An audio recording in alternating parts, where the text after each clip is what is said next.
నమస్తే, welcome to morning bulletin. Telangana ముఖ్యమంత్రి Revanth Reddy urea పంపిణీపై కీలక వ్యాఖ్యలు చేశారు. యూరియా అందుబాటులో ఉన్నప్పటికీ కొన్నిసార్లు రైతులు తీసుకోవడంలో ఆలస్యం జరిగితే వారికి సహనం తగ్గిపోతుందని ఆయన పేర్కొన్నారు. ఈ పరిస్థితుల్లో అధికారులు సమన్వయం పాటించకపోతే సమస్యలు ఉత్పన్నమవుతాయని ఆయన స్పష్టం చేశారు. యూరియా పంపిణీని సమన్వయంతో సమయానికి నిర్వహిస్తే ఎటువంటి ఇబ్బందులు రాకుండా ఉంటుందని సూచించారు. రైతులు కష్టపడి సాగు చేస్తున్న సమయంలో ఎరువుల కొలత లేకపోయినా పంపిణీలో జాప్యం ఉంటే విభేదాలు వస్తాయని సీఎం రేవంత్ హెచ్చరించారు. అందువల్ల సంబంధిత శాఖలు సమగ్రంగా సమన్వయం చేసుకుని యూరియా సరఫరా రైతులకు సజావుగా జరిగేలా చర్యలు తీసుకోవాలని ఆయన అధికారులను ఆదేశించారు. ఏం పంచుతురు, ఎట్లా పంచుతురు, అక్కడ ఏముంది, అక్కడ ఏదైనా ప్రాబ్లం ఉందా, కొంత పోలీస్ డిపార్ట్మెంట్తో కోఆర్డినేట్ చేసుకోవడం, లేకపోతే డీసెంట్రలైజ్ చేయడం. ఇప్పుడు 30-40 వేల జనాభా ఉండే మండలానికి ఓ 2 షాపులు పెట్టిండ్రు అనుకోండి, దాదాపుగా 10,000 మంది రైతులు ఒకటే రోజు వచ్చి కూర్చుంటే ప్రాబ్లం అవుద్ది. వాళ్ళకి ముందే టోకెన్లు ఇచ్చి నీది 6 తారీఖు, నువ్వు 7 తారీఖు, నువ్వు 8 తారీఖు స్టాక్ వస్తే దీని ప్రకారం తీసుకోండి అని అగ్రికల్చర్ ఏఈలు క్షేత్రస్థాయికి వెళ్ళి గ్రామాలను పిలిచి, ఇప్పుడు రైతు వేదికలు ఉన్నాయి, మీరు అన్నట్టు 2,000, 3,000 రైతులకు సపరేట్గా రైతు వేదికల దగ్గర పెట్టి లోకల్గా పోలీసులను కూడా అడుగు, ఇద్దరు కానిస్టేబుల్స్ని అక్కడ నించోబెట్టి ఆ టోకెన్లు ఇచ్చి ఆ రైతు వేదికల నుంచి మీరు యూరియా కానీ ఇతర ఎరువులు కానీ ఏమైనా ఇచ్చిందంటే సమస్య రాదు. ఒక్కసారిగా మంది అందరూ ఒక దగ్గర నిలబట్టి అందుబాటులో ఉన్నా కూడా లైన్ పెద్దగా కనిపిస్తుంది. సినిమా హిట్ అయితే అందరి టికెట్ దొరకవచ్చు, కానీ లైన్ చూస్తే పొడుగ్గా కనిపిస్తుంది. ఆఖరి ఆయనకు మొదటి ఆయనకు సేమ్ టైంలో ఇవ్వలేరు కదా. సేమ్ యూరియా అందుబాటులో ఉన్నా కూడా 1000 మంది లైన్లో ఉంటే మొదటోడికి చివరోడికి 8 గంటలు పడుతుంది. వీడు 8 గంటల లైన్లో నిలబడే వరకల్లా వీడి సహనం నశించేసి అసలు యూరియానే అందుబాటులో లేదని వాడు కూర్చోవడానికి రోడ్డు కాటం కూర్చుంటాడు. కొన్నిసార్లు ఈడ కూర్చుంటుంది, ఆడ కూర్చుంటుంది అని ఎవడో ఒకటి తీసుకెళ్ళి అట్లా కూర్చోబెడతారు. అందుకోసమని మీరు టైమింగ్, ఒకప్పుడు తిరుపతిలో కూడా దర్శనాలకు రోజుల కొద్ది పట్టేది, ఇప్పుడు ఆన్లైన్ మీకు టైమింగ్ ఇస్తున్నారు, ఈ టైంకు నువ్వు వచ్చి దర్శనం చేసుకో అని. సేమ్ అట్లనే లోకల్గా ఈ యూరియాకి సంబంధించి కానీ ఇట్లాంటివి ఏమైనా ఇష్యూస్ వస్తే వాటిని కొంత మీరు సమన్వయం చేసుకోవాల్సిన అవసరం ఉన్నది. అనంతపురం జిల్లాలో టీడీపీ అంతర్గత రాజకీయాలు చర్చనీయాంశం అవుతున్నాయి. సింగనమల ఎమ్మెల్యే బండారు శ్రావణిపై అవినీతి ఆరోపణలు చేస్తున్న పార్టీ నాయకులపై జేసీ ప్రభాకర్ రెడ్డి స్పందించారు. ఒకే పార్టీలో ఉంటూ పదవుల కోసం సహచరులపై ఆరోపణలు చేయటం సరికాదని ఆయన హెచ్చరించారు. బండారు శ్రావణి అవినీతి చేసి నోట్ల కట్టలు పక్కన పెట్టుకున్నారని కొంతమంది ఆరోపించడం తగదని ఆయన హితవు పలికారు.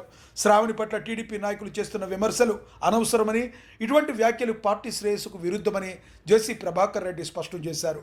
పదవుల కోసం అంతర్గత విభేదాలు బయటపెట్టడం మంచి పద్ధతి కాదని, పార్టీ బలం క్షీణించకుండా నాయకులు జాగ్రత్త పాటించాలని ఆయన సూచించారు. అంత ఎట్టికి చిక్కిందా ఆ పాప అంత ఎట్టికి చిక్కిందా? ప్రతి ఒక్కరు నోరు వారేసుకుంటే మాట్లాడేటట్టుకుంటారు. సింగన వాళ్ళు అంతా పెట్టి మీటింగ్లు పెట్టి బుక్ రాసి మీటింగ్ పెడితే ఏం చేస్తున్నారా? పుట్లలో మీటింగ్ పెడితే ఏం చేస్తున్నారా? మాట్లాడండి, మీరు మాట్లాడండి. చేసేది మనంతా ఓపెన్ చేశా, మన వాళ్ళు చేసుకోకూడదండి. నమ్మలే ఎవరైనా కామెంట్ చేసినారా? మన పార్టీలో మనకు నీకెంత బలమో మాట్లాడు. రేపు వయసు మీద మాట్లాడేవాళ్ళు లేవన్నా మీరు? బాబు నీకు పదవి ఇస్తేనేనా? అయ్యా, నీకు పదవి ఇస్తేనే గౌరవించినట్టు కాదు, మనం కార్యకర్తలం.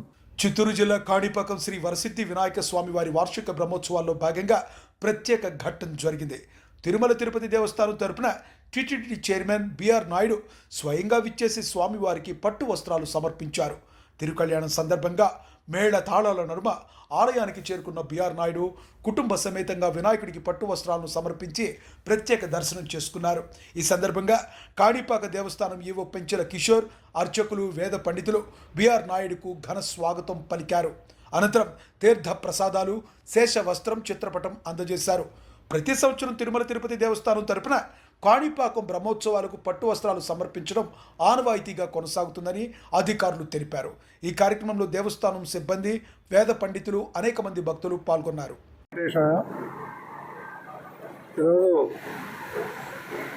శ్రీ వెంకటేశ్వర స్వామి తరపున ఈరోజు ఈ స్వామివారికి పట్టు వస్త్రాలు తీసుకురావడం జరిగింది. నాకు ఈ కాణిపాకం వరసిద్ధి వినాయక ఆలయం ఏదైతే ఉందో నా చిన్నప్పటి నుంచి నేను ఈ ఆలయానికి వచ్చేవాడిని. ఆ రోజుల్లో తలుచుకుంటే ఈ రోజుకి ఈ యొక్క దేవాలయం ఏదైతే ఉందో చాలా అభివృద్ధి చెందింది. నిజంగా కూడా ఇంత అభివృద్ధి చెందుతుందని చెప్పి మేము ఏనాడు ఊహించలేదు. దానికి తిరుమల తిరుపతి దేవస్థానం నుంచి వినాయకుల వారికి పట్టు వస్త్రాలు నేను తీసుకొస్తానని నా జీవితం అనుకోలేదు. ఇదంతా కూడా శ్రీ వెంకటేశ్వర స్వామి యొక్క మహిమ. ఈరోజు నాకు ఈ అవకాశం వచ్చినందుకు శ్రీ నారా చంద్రబాబు నాయుడు గారికి, అదేవిధంగా నాతో పాటు ఉన్నటువంటి మా బోర్డు సభ్యులందరికీ కూడా ధన్యవాదాలు తెలియజేసుకుంటూ ఈ అవకాశం ఇచ్చినటువంటి ప్రతి ఒక్కరికి నమస్కారాలు తెలియజేసుకుంటూ ఓం నమో వెంకటేశ్వర. Next anchor. మాజీ మంత్రి ఆర్కే రోజా ముఖ్యమంత్రి చంద్రబాబు నాయుడుపై తీవ్రస్థాయిలో విమర్శలు గుప్పించారు. రైతులు యూరియా కోసం ఇబ్బందులు పడుతున్నారని, ఈనాడు, ఆంధ్రజ్యోతి పత్రికల్లో కూడా వార్తలు వెలువడ్డాయని ఆమె గుర్తు చేశారు. ఇలాంటి సమయంలో రైతుల పక్షాన నిలిచి మద్దతు తెలిపిన వైసీపీ నేతలపై అక్రమ కేసులు పెడతామని చెప్పడం సిగ్గుచేటని రోజా వ్యాఖ్యానించారు.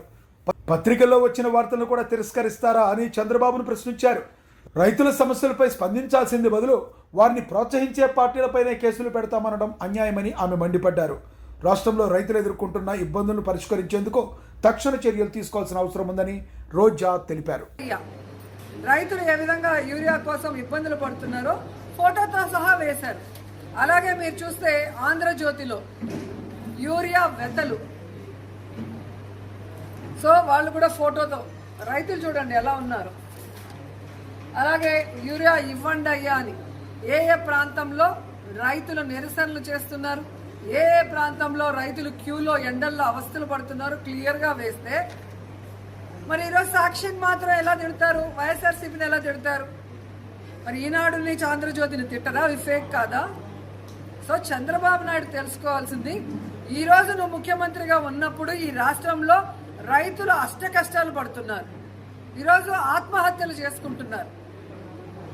మామిడి రైతులు కానీ, పసుపు రైతులు కానీ, మిర్చి రైతులు కానీ, పొగాకు రైతులు కానీ, ధాన్యం రైతులు అందరూ కష్టపడుతుంటే ఫేక్ న్యూస్ మీ మీద మేము కేసులు పెడతామని చెప్పి మాట్లాడే రైతుల మీద కానీ, రైతులు మద్దతుగా ఉన్న వైసీపీ వాళ్ళ మీద మాట్లాడటం సిగ్గుచేటు.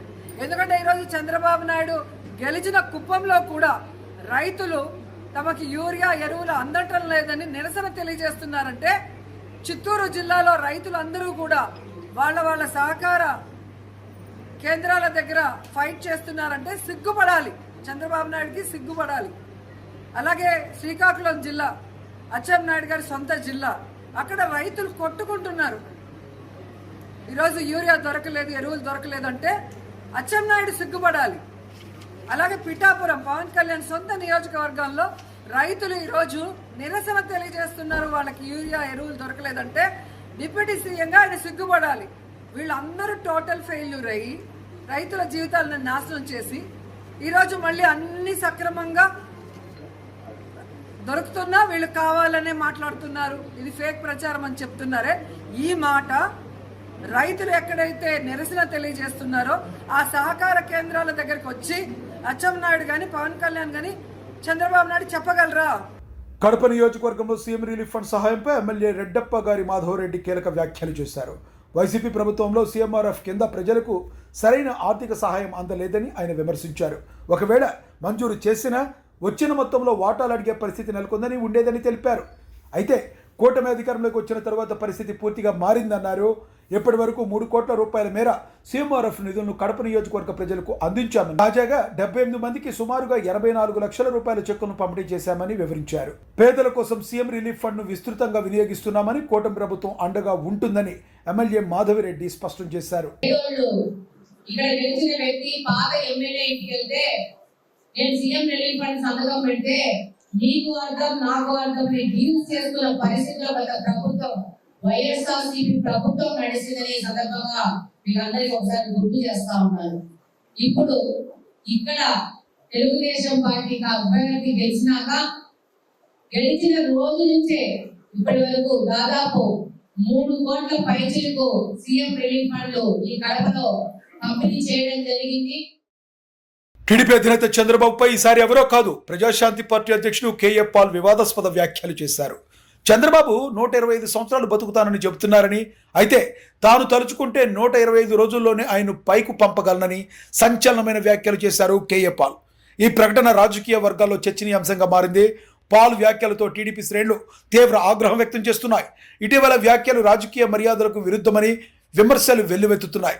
ఇలాంటి వ్యాఖ్యలు రాజకీయ మర్యాదలకు విరుద్ధమని విమర్శలు వెల్లువెత్తుతున్నాయి. చంద్రబాబు ఆరోగ్యం, ఆయుష్పై ఇలాంటివి మాట్లాడటం తగదని పలువురు అభిప్రాయపడుతున్నారు. కేఏ పాల్ మాటలతో మరోసారి ఆయన రాజకీయ శైలి, సంచలన వ్యాఖ్యల ధోరణి హాట్ టాపిక్ గా మారింది. కూర్చున్నప్పుడు మీరే చెప్పారు కదా, మీరు ప్రధానమంత్రి అయితే బాగుంటుందంటే, లేదండి నేను రాష్ట్రం పట్టే అభివృద్ధి చేస్తానన్నారే. ఆ చంద్రబాబు నాయుడు ఎక్కడ? ఆ అడ్మినిస్ట్రేటర్ ఎక్కడ? ఆ కరేజియస్ లీడర్ ఎక్కడ? ఎవరికి మెడ వంచని చంద్రబాబు నాయుడు ఇవాళ ఇంత బానిసగా ఎలా మారారు?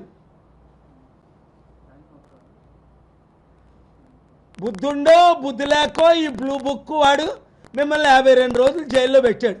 అసలు పెట్టించిందే మోదీ అమిత్ షా మిమ్మల్ని. ఇప్పుడు మీ చుట్టూ ఇన్ని కేసులు ఉన్నాయి. నన్నేమో ఏపీ హైకోర్టుకు తిప్పుతున్నారు మీరు. వచ్చే గురువారం తర్వాత ఇంకా నేను కానీ నా ప్రేయర్ బుక్లో ఉన్నాయి కానీ ఇంప్లిమెంట్ చేశానా? మీరు 125 సంవత్సరాలు బ్రతుకుతారు అనుకుంటున్నారే, 125 రోజులు బ్రతకకుండా పైకి పోతారు. ప్రజల కన్నీరు దేవుని సన్నిధికి చేరుతున్నాయి. వితంతువులు, అనాథులు, మహిళలు, నిరుద్యోగులు, కార్మికులు, రైతులు, రాష్ట్రం సర్వనాశనం అయిపోయింది. మీరు ఈ దేశానికే రిచెస్ట్ ముఖ్యమంత్రి.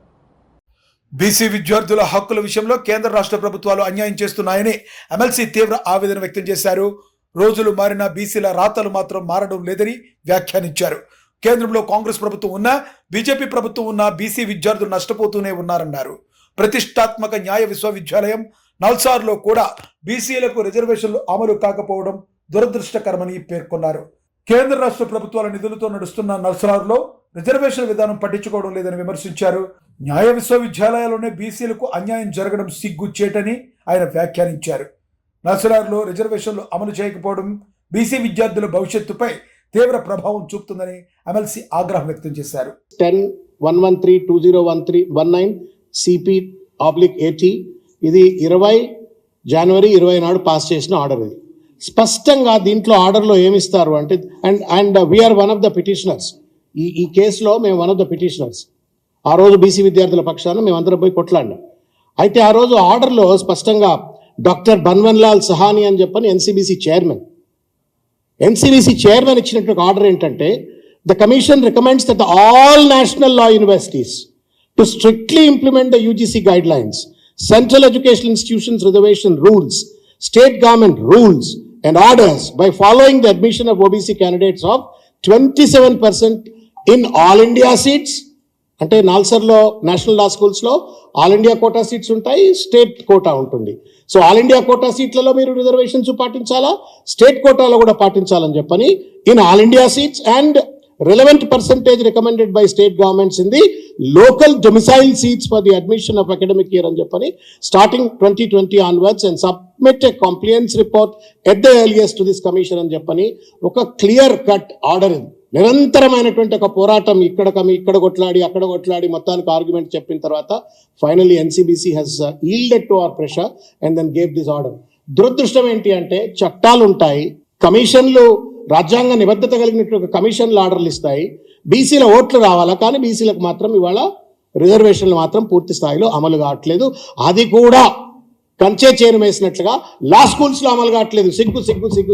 ఇది shame on the part of the democracy, same on the part of the rulers. ఎవడన్నా కానివ్వండి, రాజ్యాంగం ఇచ్చినటువంటి ఒక రూల్ని అమలు చేయడానికి ఒకవేళ లా స్కూళ్లలో కనుక అలసత్వం ఉన్నట్టయితే మరి పాలక వర్గాలు ఏం గడిపికినట్టు? ఓట్లు కావాలా బీసీలై, ఓట్లు కావాలా, జై కొట్టాలా, జెండాలు పట్టుకోవాలా, అన్ని చేయాలి. కానీ ఆఖరికి చదువుకునే దగ్గర రాజకీయంలో అంటే రిజర్వేషన్ లేవు. చూస్తా ఉన్నాం 42% రిజర్వేషన్ పేరు మీద రేవంత్ రెడ్డి ఏం డ్రామాలు ఆడుతూ ఉన్నాడు. దాన్ని అడ్డుకునేటువంటి ఒక ప్రయత్నం కుట్రపూరితంగా ప్రభుత్వమే ఎట్లా చేస్తూ ఉందో, ఆ లోకల్ బాడీలు రాకుండా ఎట్లా చిల్లర డ్రామాలు ఆడుతుందో ప్రభుత్వం చూస్తూ ఉన్నాం. జాతీయ స్థాయిలో ఉన్న బీజేపీ బిల్లులు పంపి ప్రెసిడెంట్ ఆఫ్ ఇండియా దగ్గర పంపితే వాళ్ళు ఎట్లా అనగదొక్కే ప్రయత్నం చేస్తుందో చూస్తా ఉన్నాం. కాంగ్రెస్ ప్రభుత్వం తెచ్చిన కొత్త ఎక్సైజ్ పాలసీపై మాజీ మంత్రి తీవ్ర విమర్శలు చేశారు. ప్రజలు మద్యం నిషేధం దిశగా చర్యలుంటాయేమో అని అనుకుంటే పాలసీలో కొత్తగా మైక్రో బ్రూవరీలు ప్రారంభించాలని నిర్ణయం తీసుకోవడం ఆశ్చర్యకరమన్నారు.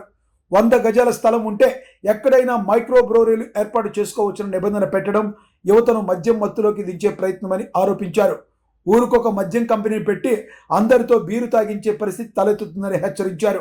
బెల్ట్ షాపును ఎత్తివేస్తామని చెప్పి వాటి సంఖ్య పెంచుతున్నారని, ప్రభుత్వ ఆదాయం పేరుతో విచ్చలవిడిగా మద్యం దుకాణాలకు అనుమతులు ఇస్తున్నారని విమర్శించారు. మైక్రో బ్రూవరీల ఏర్పాటును తక్షణమే వెనక్కి తీసుకోవాలని మాజీ మంత్రి డిమాండ్ చేశారు.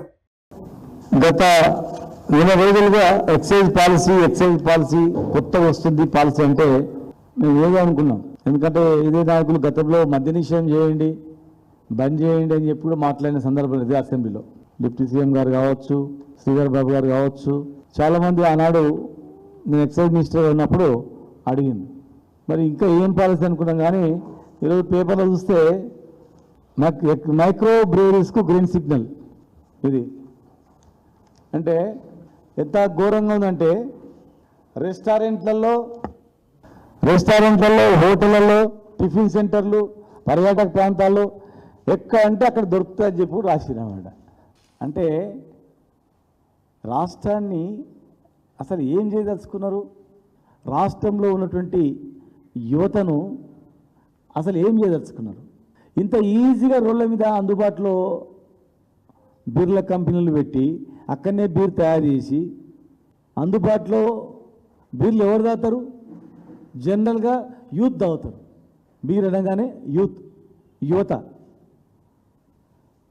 కేవలం ఒక 20-24 హైదరాబాద్లో ఉండేవి, అది కూడా పెద్ద పెద్ద పబ్బులుగా, స్టార్ హోటల్ లాంటి పబ్బులలో ఉండేటివి, సామాన్యులకు అందుబాటులో ఉండేటివి కావు అవి. కానీ ఇవాళ నువ్వు జిల్లాలకు కూడా పెడుతున్నాము. 2 BHK 100 గజాలు ఉంటే చాలంట దానికి. ఓ స్కూల్ పెట్టాలంటే ఎక్కడ కావాలి?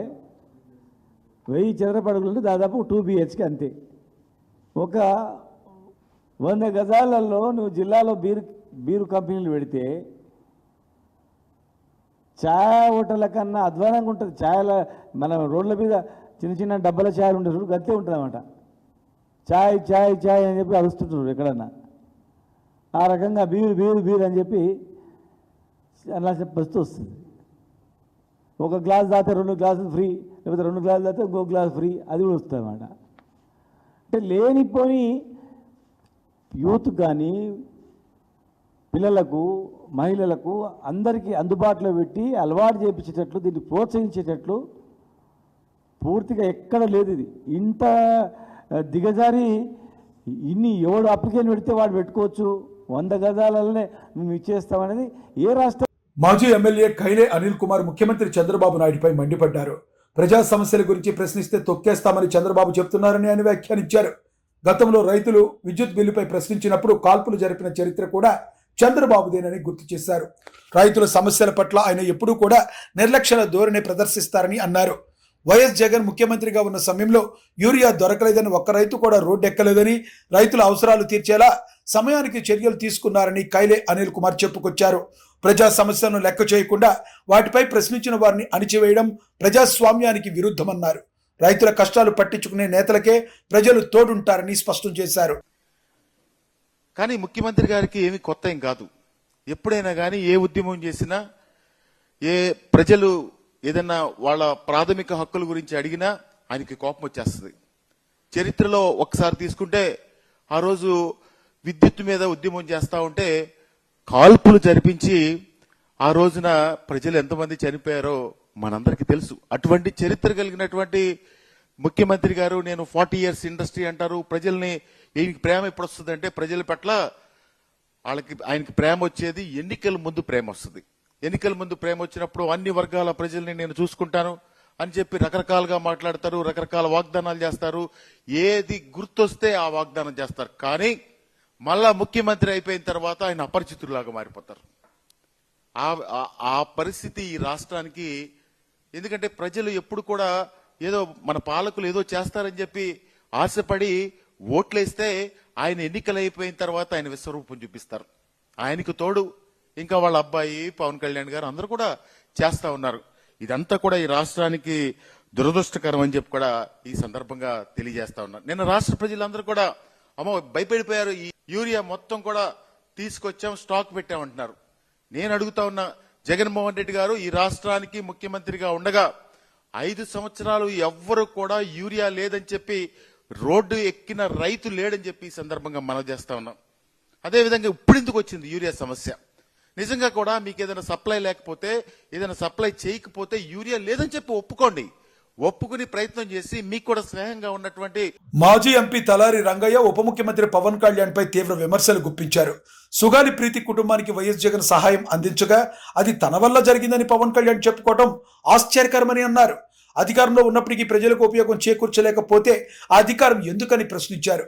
ప్రజల సమస్యలు పరిష్కరించడంలో నిజమైన సంకల్పం ఉంటేనే నాయకత్వానికి విలువ ఉంటుందని తలారి రంగయ్య స్పష్టం చేశారు. పేదల కష్ట సుఖాలను పట్టించుకోని వారు తర్వాత సహాయం జరిగితే తమ వల్లనేనని చెప్పుకోవడం సముచితం కాదని చెప్పుకొచ్చారు. ప్రజల కోసం పనిచేసే వారిని ప్రజలు గుర్తుంచుకుంటారని, అధికారంలో ఉన్నప్పుడు బాధ్యతగా వ్యవహరించడం అవసరమని మాజీ ఎంపీ తలారి రంగయ్య వ్యాఖ్యానించారు. వచ్చిన నాటికి ఏదైతే అప్పు ఉండిందో దాదాపు 27,000 కోట్ల రూపాయలు వాళ్ళ సంఘాల్లో ఉన్న అప్పంతా కూడా తీర్చిన వ్యక్తి ఆయన ఒక్కడే. ఇప్పటి వరకు ఎవరు కూడా చేయలేదు. పావలా వడ్డీ ఇచ్చిన వాళ్ళని చూసి ఉంటాము, లేదా 0 వడ్డీ ఇచ్చిన వాళ్ళని చూసి ఉంటాం, కానీ అప్పు మొత్తం తీర్చిన వాళ్ళు ఎవరు లేరు. అప్పు తీర్చడంతో పాటు మళ్ళీ ఇంకొకటి కూడా ఏంటంటే 75,000 రూపాయలు ఆంధ్ర రాష్ట్ర వ్యాప్తంగా మహిళలు గుర్తుపెట్టుకోవాలి జగనన్న ఏం చేసినాడు అనేది. దాదాపు ఒక్కొక్క మహిళకు 18,750 రూపీస్ ప్రకారం 18,750 రూపాయల ప్రకారం ఒక సంవత్సరానికి 4 సంవత్సరాల్లో 75,000 ఇచ్చిన వ్యక్తి ఆయన. ఇప్పుడు మీరు చూసుకోండి ఏముందో. తల్లికి వందనం ఏముంది, ఉచిత బస్సు ఎంత నడుస్తుంది, ఒకవైపు ఏమో సముద్రము ఆంధ్ర రాష్ట్రానికి, రెండో వైపు ఏమో వేరే రాష్ట్రం వస్తుంది. మీరు ఎక్కడికి పోతారు ఉచిత బస్సులో? మీరు సంవత్సరం రోజుల్లో ఎక్కడెక్కడ మహిళల మీద అత్యాచారాలు జరిగాయి, దానికి మీ పార్టీ ఏం చేసిందని నేను ఒక్కటే చెప్పదలుచుకున్నాను. సుగాలి ప్రీతి విషయంలో కూడా పవన్ కళ్యాణ్ గారు చెప్తున్నారు, నేను గట్టిగా ప్రశ్నించడం వల్ల 10 కోట్ల రూపాయలు దిన్నదేవరపాడులో సుగాలి ప్రీతి కుటుంబానికి 5 ఎకరాల భూమి ఇచ్చినారు, ప్రభుత్వ ఉద్యోగం ఇచ్చినారని. మీరు ప్రశ్నించడం వల్లనే మీకు మంచి జరిగేటట్టుంటే, ప్రజలకు మంచి జరిగేటట్టుంటే మీరు ప్రతిపక్షంలోనే ఉండి ప్రశ్నించాలా. అదే ప్రజలకు మేలైతే ఆ పని జరగాలి. కానీ ప్రభుత్వంలోకి వచ్చి ప్రభుత్వ అధినేతగా ఉండి మీరు ఏం చేయలేనప్పుడు మీకు ఆ పదవులు దేనికి? ధవళేశ్వరం ఆనకట్ట ప్రారంభించిన రోజు కూడా అంత సంబరాలు అయ్యిండవు. నాగార్జున సాగర్ ప్రారంభించినప్పుడు కూడా ఇంత ఉత్సవాలు చేసి ఉండరు. శ్రీశైలం ప్రాజెక్టు ప్రారంభించినప్పుడు కూడా ఎవరు పండగ ఇంత పెద్ద ఎత్తున చేసుకుని ఉంటారు. అదేదో కుప్పంకు నీళ్ళు ఇవ్వడము అది పెద్ద గొప్పగా మీరు ఫీల్ అవుతున్నారు. మరి మాకు కూడా నీళ్ళు ఇస్తే అప్పుడు మీరు చేసినది నిజం అనుకుంటాం. ఎందుకంటే మేము 20 కిలోమీటర్ల దూరంలో ఉన్నాం, కుప్పం దాదాపు 330 కిలోమీటర్ల దూరంలో ఉంది. 3 నెలల్లో మీరు ఇచ్చారు, 8 సంవత్సరాల నుంచి మమ్మల్ని పట్టించుకోలేదు. అందువల్ల ఈ విషయాలన్నీ నేను ముఖ్యమైనవిగా నేను భావిస్తున్నాను. ఇది ప్రజల గొంతుకగా మీరు ఫీల్ అవ్వండి. వాళ్ళందరూ వచ్చి అడగలేరు కాబట్టి, మిమ్మల్ని అడగలేరు కాబట్టి మీరు చాలా పెద్ద ఎత్తున ఉంటారు. ఎందుకంటే మీకు ఇంకా బలం ఎక్కువైపోయి మెడలు బలిసిపోయినాయి, తిరిగి చూసే పరిస్థితిలో కూడా లేరు ప్రజల వైపు. తెలంగాణ జాగృతి కార్యకలాపాలపై మాజీ నాయకుడు మేడే రాజీవ్ సాగర్ కీలక వ్యాఖ్యలు చేశారు. జాగృతి సంస్థలో తాము కేసీఆర్ కోసం పనిచేశామని, కానీ కవిత వ్యతిరేక ధోరణి కారణంగా దూరమయ్యామని వెల్లడించారు. కవిత లేఖ రాసినప్పటి నుండి కేసీఆర్కి వ్యతిరేకంగా మాట్లాడటం ప్రారంభించారని, ఆ సమయానికే తాము జాగృతిని దూరం పెట్టినట్లు రాజీవ్ సాగర్ తెలిపారు. కేసీఆర్ నాయకత్వానికి అండగా నిలిచే ఉద్దేశంతోనే జాగృతిలో చేరామని, కానీ కవిత వైఖరి కారణంగా ఆ సంబంధం కొనసాగలేదని ఆయన వివరించారు. జాగృతి కార్యకలాపాల ఆరంభంలో తెలంగాణ ఆత్మగౌరవానికి ప్రతీకగా నిలిచాయని, తర్వాత మార్పులు రావడంతో కార్యకర్తల్లో అసంతృప్తి పెరిగిందని వ్యాఖ్యానించారు. కూడా వేరే పార్టీలకు పోయినా కూడా మేము నమ్మిన సిద్ధాంతం ప్రకారం, మేము ఏదైతే నమ్మినామో దాని ప్రకారమే మేము పార్టీకి పనిచేసుకుంటా ముందుకు పోతా ఉన్నాం. గత 6 నుంచి 7 నెలల క్రితం వరకు కూడా మీరు మాట్లాడిన మాటలు, ఏదైతే పేపర్ లీక్ చేసిండ్రో, ఏదైతే లేఖ రాసిండ్రో, ఆ లేఖ రాసిన దగ్గర నుంచి మీరు పార్టీకి వ్యతిరేకంగా పోతున్నారనే ఆలోచన మాకు వచ్చిందో ఆ రోజు నుంచి కూడా మేమందరం కూడా తెలంగాణ జాగృతికి చిన్నగా ఆలోచన చేయడం మొదలు పెట్టడం జరిగింది. కేసీఆర్ గారు ఉన్నారు కాబట్టే తెలంగాణ జాగృతి కోసం పనిచేసినాం. కేసీఆర్ గారికి వ్యతిరేకంగా మీరు పనిచేయడం మొదలుపెట్టినప్పుడు మీ సొంత ఎజెండాతో పనిచేయడం మొదలుపెట్టినరో అప్పటి నుంచి మేము తెలంగాణ జాగృతి మేమందరం కూడా దూరంగా ఉన్నాం, కామ్గా ఉన్నాం. ఎక్కడ కూడా మేము ఏం మాట్లాడలేదు. జీఎస్టీ రేట్ల తగ్గింపు దేశ చరిత్రలోనే అతిపెద్ద సంస్కరణగా నిలుస్తుందని వాణిజ్య శాఖ మంత్రి పీయూష్ గోయల్ తెలిపారు. ఢిల్లీలో మాట్లాడిన ఆయన ప్రధాని నరేంద్ర మోడీ అందించిన దీపావళి కానుక పట్ల ప్రజలంతా సంతోషంగా ఉన్నారని పేర్కొన్నారు.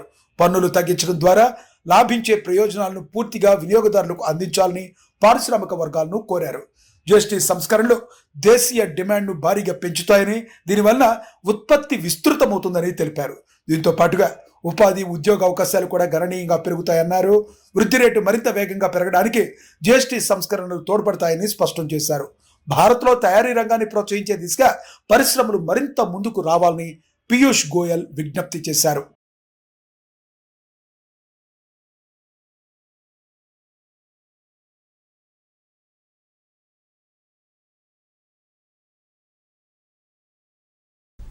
Consumers will benefit in a very big way with the reduction in taxes across the board on almost all items of our day-to-day needs. The amount of changes made in process and procedure will contribute also to the ease of doing business. These lower rates will support growth of demand, and industry's scale of operation in the country will grow by leaps and bounds. Greater demand will lead to greater investment, greater jobs, and the virtuous cycle of growth will get a leg up, will get a big boost. This will contribute to ease of living, better quality of life for 1.4 billion citizens. If you put in updates, keep watching. Namaste.